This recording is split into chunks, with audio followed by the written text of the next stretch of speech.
Уважаемые дамы и господа, Distinguished ladies and gentlemen, I cordially welcome you in the Kremlin and congratulate you on the beginning of an honorary and responsible mission in Russia. I wish you success, and I would like to express hope that it will contribute to the enhancement of bilateral relations between our countries.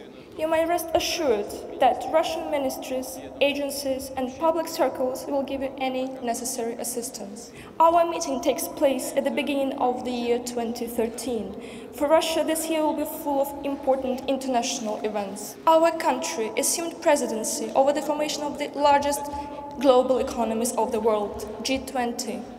Taking into account the grave situation in the global economy, accumulating sovereign debt, unstable financial markets, turmoil in the Eurozone, we will do our utmost so that together with our partners we could create the prerequisites for the overall revitalization and bringing economies to the track of sustainable development.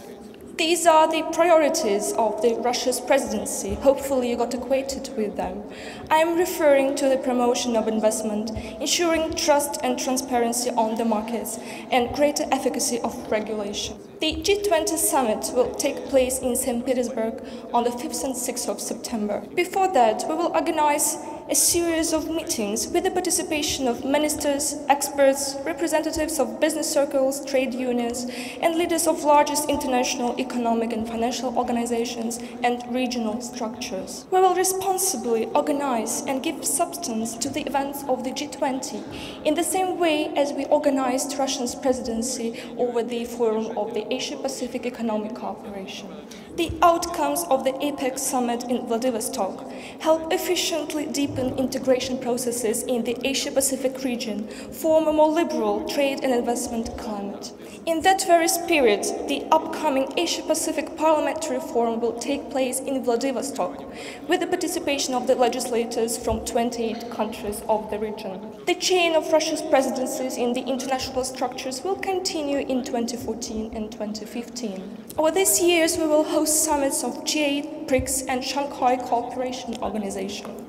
Russia has been consistently pursuing the policy of atmosphere of openness, settlement of existing political problems by political and diplomatic means, with full respect of sovereignty, territorial integrity, and equality of all states. I believe that such an approach is of great relevance when a number of threats and challenges in international relations is increasing. It will suffice to have a look at the developments in the Middle East and African continent. Conflict in Syria hasn't been abating for almost 2 years. Upheaval in Libya, accompanied by uncontrolled proliferation of arms, contributed to the deterioration of the situation in Mali. Terrorist attacks in Algeria that took away lives of innocent people, including those from foreign countries, became the consequences of such tragic developments. Let me stress that under such grave developments, Russia will continue upholding the rule of law, the central role of the United Nations. Being a permanent member of the UN Security Council, our country has always recognized the responsibility for ensuring security in the world, is aiming at concerted efforts together with our partners in the interests of addressing common goals and promoting a unifying and positive agenda. Distinguished ladies and gentlemen, giving a brief description of the relations between Russia and the countries whose representatives presented credentials today, let me note that good prospects are discerning in the field of deepening links with the Republic of the Philippines, first of all in the area of economic relations. We believe that the country projects will be part of a bilateral roadmap on trade and investment cooperation being under deliberation right now. Our truly strategic and comprehensive partnership with Spain is developing actively. They've got fruitful contacts at various levels. In summer last year, great friend of our country, King Juan Carlos I, visited Moscow. He was decorated with the State Award of the Russian Federation for an outstanding achievement in humanitarian area. We are ready to build constructive relations with the Estonian Republic, based on the principles of good neighborly relations and mutual account of interests. We are neighbors, our interests converge, and there is a huge potential to be tapped. We are willing to pursue mutually beneficial contacts with the Republic of Sudan.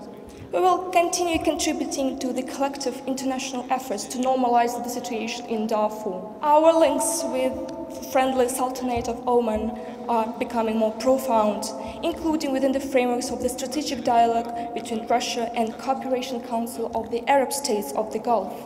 We highly value time-proven relations with the Arab Republic of Egypt. Hopefully, our Egyptian friends will manage to stabilize internal political situation and overcome social and economic hardships. We await the visit of President Morsi to our country. On the whole, we are satisfied with the state of relations between Sweden and Russia. It is important to preserve a positive momentum of a political dialogue and multifaceted cooperation based on constructive search for solutions to the problematic issues. Our priorities include strengthening good neighborly relations in regional and international affairs. The links with the Republic of Croatia are expanding. We work jointly to implement the agreed-upon achievements in fuel and energy sector, including the implementation of the project South Stream. There are great prospects to increase people-to-people contacts, economic interaction, and tourist contacts. We stand for the comprehensive development of relations with the Republic of El Salvador.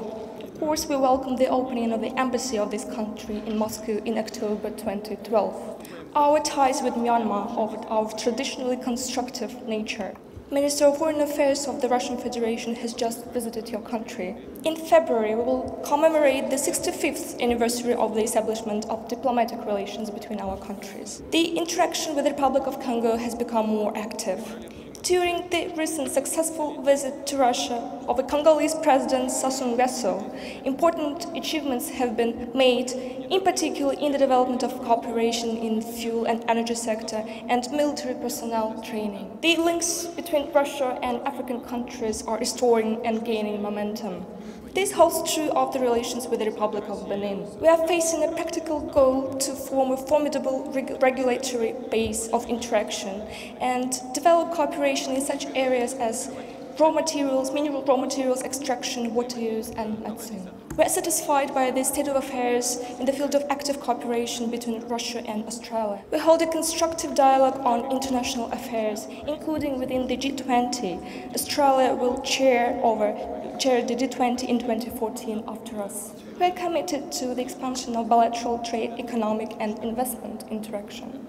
We developed relations with the Republic of Moldova based on traditional, friendly, and common spiritual values and relations that bind our people. We are ready to expand our contacts in bilateral format and within the Commonwealth of Independent States. We will contribute in every way to the settlement of the Transnistrian issue. The Republic of Cuba is our long-standing partner and friend in Latin America. I am convinced that strategic cooperation, trade, economic, scientific and technical, as well as humanitarian links will become more paramount. We welcome the greater role of Cuba in regional affairs, since it will chair the community of Latin American and Caribbean states this year. We perceive New Zealand as an important partner of Russia in Asia-Pacific direction. Our relations are on the rise. The priorities include the completion of negotiations on the free trade agreement between the member states of the Customs Union and New Zealand and preparation for the visit of Prime Minister Key. We are interested in further strengthening comprehensive, traditionally constructive links with Mexico, first and foremost in the areas of energy sector, machine building, agriculture, and peaceful use of outer space. We will continue our interaction within the framework of various multilateral formats, with due account of Mexican experience of presidency in G20 in 2012. As always, of particular importance for Russia are relations with spiritually close to us, Serbia. We have established a trustworthy political dialogue. Large-scale economic and investment projects are implementing. We will expand these joint efforts. Our relations with the Kingdom of Swaziland are characterized by an atmosphere of mutual interaction. We will continue assisting this country in staff training and we will pursue the dialogue on relevant African problems. Distinguished ladies and gentlemen, let me stress that we attach great importance to the relations with each and every country. I'm convinced that you will be able to feel that during the implementation of your mission here. I hope that you'll be able to get acquainted with our vast country, the way different regions are living. Tough but very interesting work is awaiting you. I sincerely wish you success. Thank you for your attention.